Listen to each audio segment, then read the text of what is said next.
ओम शांति। 27 मई 2021। मीठे प्यारे बाप दादा के महावाक्य। आज मुरली का सार है, मीठे बच्चे, अभी विनाश का समय बहुत समीप है, इसलिए एक बाप से सच्ची प्रीत रखो, किसी देहधारी से नहीं। प्रश्न: जिन बच्चों की सच्ची प्रीत एक बाप से होगी, उनकी निशानियां क्या होंगी? उत्तर है, नंबर 1, उनका बुद्धि योग किसी भी देहधारी की तरफ जा नहीं सकता। वे आपस में एक दो के आशिक माशूक नहीं बनेंगे। नंबर 2, जिनकी सच्ची प्रीत है वे सदा विजयी बनते हैं। विजयी बनना अर्थात सतयुग का महाराजा महारानी बनना। नंबर 3, प्रीत बुद्धि सदा बाप के साथ सच्चे रहते हैं, कुछ भी छिपा नहीं सकते। नंबर 4, रोज अमृत वेले उठ प्यार से बाप को याद करेंगे। नंबर 5, ददीची ऋषि की तरह सर्विस में हड्डियां देंगे। नंबर 6, उनकी बुद्धि दुनियावी बातों में भटक नहीं सकती।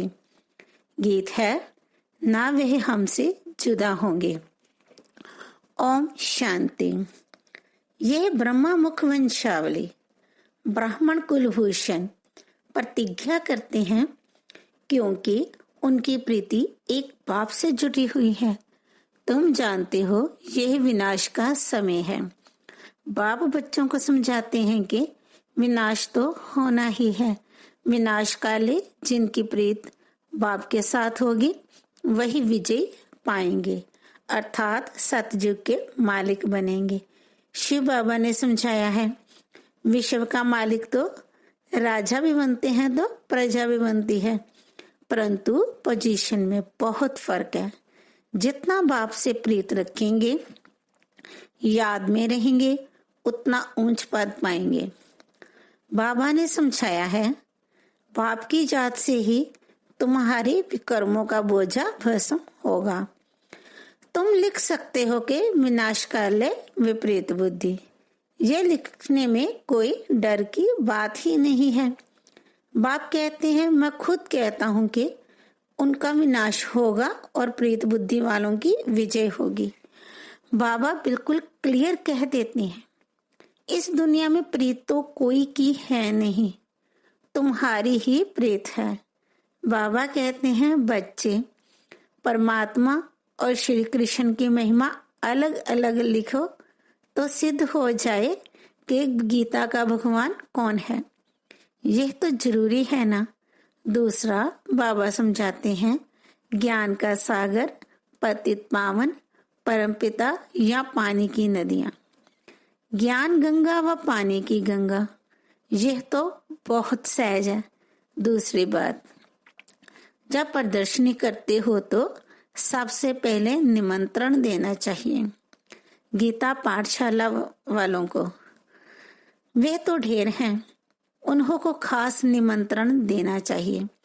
जो श्रीमद् भगवत गीता का अभ्यास करते हैं उनको पहले निमंत्रण देना चाहिए, क्योंकि वही भूले हुए हैं और सभी को भुलाते रहते हैं।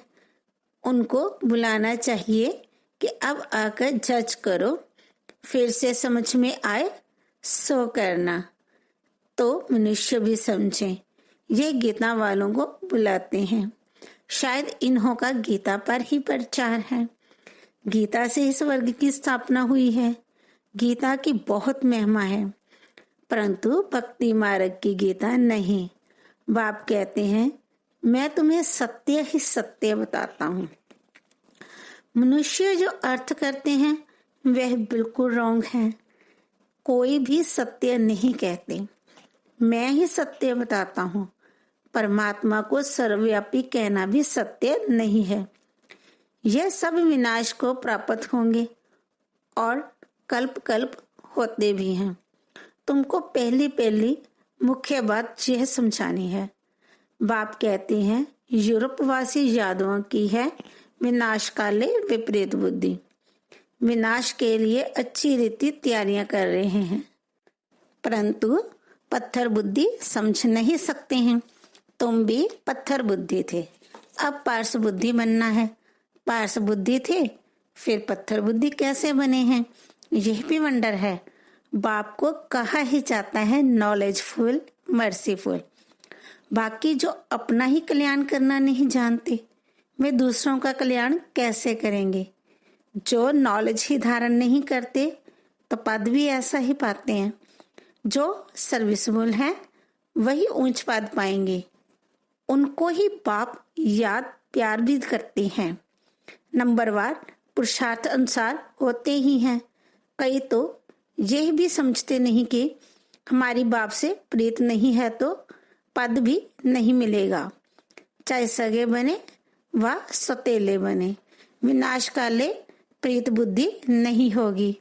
बाप को फॉलो नहीं करेंगे तो जाकर कम पद पाएंगे। दैवी गुण भी चाहिए, कभी झूठ नहीं बोलना चाहिए। बाप कहते हैं मैं सत्य कहता हूँ, जो मेरे से प्रीत नहीं करते तो पद भी नहीं मिलेगा। कोशिश कर 21 जन्म का पूरा वर्षा लेना है तो प्रदर्शनी मेले पर पहले पहले गीता पाठशाला वालों को निमंत्रण देना है, क्योंकि वो भक्त ठहरे ना। गीता पाठी जरूर कृष्ण को याद करते होंगे, परंतु समझते कुछ नहीं है। कृष्ण ने मुरली बजाई, राधे फिर कहाँ गई। सरस्वती को बैंजो दे दिया है, मुरली फिर कृष्ण को दे दी है। मनुष्य कहते हैं हमको अल्लाह ने पैदा किया, परंतु अल्लाह को जानते नहीं। भारत की ही बात है, भारत में ही देवताओं का राज्य था। उन्हों के चित्र मंदिरों में पूजे जाते हैं, बाकी किंग्स आदि के स्टैचू तो बाहर लगा देते हैं, जिस पर पंछी आदि खिचड़ा डालते रहते हैं। लक्ष्मी नारायण, राधे कृष्ण आदि को कितना फर्स्ट क्लास जगह पर बिठाते हैं। उन्हों को महाराजा महारानी कहते हैं। किंग अंग्रेजी अक्षर है। कितना लाखों रुपया खर्च कर मंदिर बनाते हैं, क्योंकि वह महाराजा पवित्र थे। यथा राजा रानी तथा प्रजा सब पूज्य हैं। तुम ही पूज्य फिर पुजारी बनते हो। तो पहली बात है बाप को याद करो। बाप को याद करने का अभ्यास करने से धारणा होगी। एक के साथ प्रीत नहीं है तो फिर और के साथ लग जाती है। ऐसी बच्चियां हैं जो एक दो को इतना प्यार करती हैं, जो शिव बाबा को भी इतना नहीं करती। शिव बाबा कहते हैं तुमको बुद्धि योग मेरे साथ लगाना है या एक दो में आशिक माशूक बन जाना है, फिर मेरे को बिल्कुल ही भूल जाते हैं। तुमको तो बुद्धि योग मेरे साथ जोड़ना है, इसमें मेहनत लगती है, बुद्धि टूटती ही नहीं है। शिव बाबा के बदले दिन रात एक दो को ही याद करते रहते हैं। बाबा नाम सुनाए तो ट्रेटर बन जाते हैं, फिर गाली देने में भी देरी नहीं करते। इस बाबा को गाली दी तो शिव बाबा भी झट सुन लेगा। ब्रह्मा से नहीं पढ़े तो शिव बाबा से पढ़ ना सके, ब्रह्मा बिगड़ तो शिव बाबा भी सुन ना सके। इसलिए कहते हैं साकार में जाकर पूछो। कई अच्छे बच्चे हैं जो साकार को मानते ही नहीं, समझते हैं यह तो पुरुषार्थी है। पुरुषार्थी तो सब हैं, परंतु तुमको फॉलो तो माँ बाप को ही करना है। कोई तो समझाने से समझ जाते हैं, कोई की तकदीर में नहीं है तो समझते नहीं, सर्विसेबल बनते नहीं। परंतु बुद्धि एक बाप से रखनी होती है। बहुत आजकल निकले हैं जो कहते हैं मेरे में शिव बाबा आते हैं, इसमें बड़ी संभाल चाहिए। माया की बहुत प्रवेशता होती है। जिनके आगे श्री नारायण आदि आते थे वे भी आज नहीं हैं। सिर्फ प्रवेशता से कुछ होता नहीं। बाप कहते हैं माँ में कम याद करो, बाकी मेरे में यह आता है वह आता है, यह सब माया है। मेरी याद ही नहीं होगी तो प्राप्ति क्या होगी। जब तक बाप से सीधा योग नहीं रखेंगे तो पद कैसे पाएंगे, धारणा कैसे होगी। बाप कहते हैं तुम मामेकम याद करो। ब्रह्मा द्वारा ही मैं समझाता हूँ। ब्रह्मा द्वारा ही स्थापना हुई है। त्रिमूर्ति भी जरूर चाहिए। कोई तो ब्रह्मा का चित्र देख बिगड़ते हैं, कई फिर कृष्ण के 84 जन्म देख बिगड़ते हैं, चित्र फाड़ भी डालते हैं। अरे ये तो बाप ने चित्र बनवाए हैं। तो बाप बच्चों को समझाते हैं, भूलो मत, सिर्फ बाप को याद करते रहो। बांधेलियों को भी रड़ियां नहीं मारनी है। घर में बैठे बाप की याद करती रहो। बांधेलियों को तो और ही ऊंच पद मिल सकता है। तुम बच्चों को ज्ञान देने वाला ही एक है ज्ञान सागर। स्पिरिचुअल नॉलेज एक बाप के सिवाय और कोई में है नहीं। ज्ञान का सागर एक परमपिता परमात्मा ही है। उसको ही लिबरेटर कहा जाता है। इसमें डरने की क्या बात है। बाप बच्चों को समझाते हैं, बच्चों को फिर औरों को समझाना है। बाप कहते हैं, मुझे याद करो तो सदगति को पाएंगे। सतयुग में है राम राज्य, कलयुग में नहीं है। सतयुग में तो एक ही राज्य है। ये सब बातें तुम्हारे में भी नंबरवार हैं। जिनकी बुद्धि में धारण होती है, जिनको धारणा नहीं होती है, विनाश काले विपरीत बुद्धि कहेंगे, पद पा नहीं सकेंगे। विनाश तो सबका होना है। ये अक्षर कम है क्या। शिव बाबा कहते हैं, विनाश काले प्रेत बुद्धि बनो। ये तुम्हारा अंतिम जन्म है। इसमें अगर तुम प्रीत नहीं रखते हो तो पद भी नहीं मिलेगा। सच्चे दिल पर साहिब राजी होता है। ददिती ऋषि मिसल सेवा में हड्डियां देनी है। कभी कोई पर ग्रहचारी बैठती है तो नशा ही उड़ जाता है। फिर अनेक प्रकार के तूफान आते रहते हैं। मुख से कहते, इससे तो लौकिक के पास चले जाएं। यहाँ तो कोई मजा नहीं है। वहां तो नाटक, बाइस्कोप आदि खूब हैं। जो इन बातों पर हीरे हुए हैं वे यहाँ ठहर ना सके। बड़ा मुश्किल है। हाँ, पुरुषार्थ से उच्च पद भी पा सकते हैं। खुशी में रहना है। बाबा खुद कहते हैं, सुबह को उठकर नहीं बैठता हूँ तो मजा ही नहीं आता है। लेटे रहने से कभी कभी झुटका आ जाएगा। उठकर बैठने से अच्छी पॉइंट निकलती हैं, बड़ा मजा आता है। अभी बाकी थोड़े दिन हैं। हम विश्व की बादशाही ले रहे हैं बाप से। ये बैठ याद करें तो भी खुशी का पारा चढ़े। सुबह को चिंतन चलता है तो दिन को भी खुशी रहती। अगर खुशी नहीं रहती तो जरूर बाप से प्रेत बुद्धि नहीं है। अमृत वेले एकांत अच्छी होती है। जितना बाप को याद करेंगे उतना खुशी का पारा चढ़ेगा।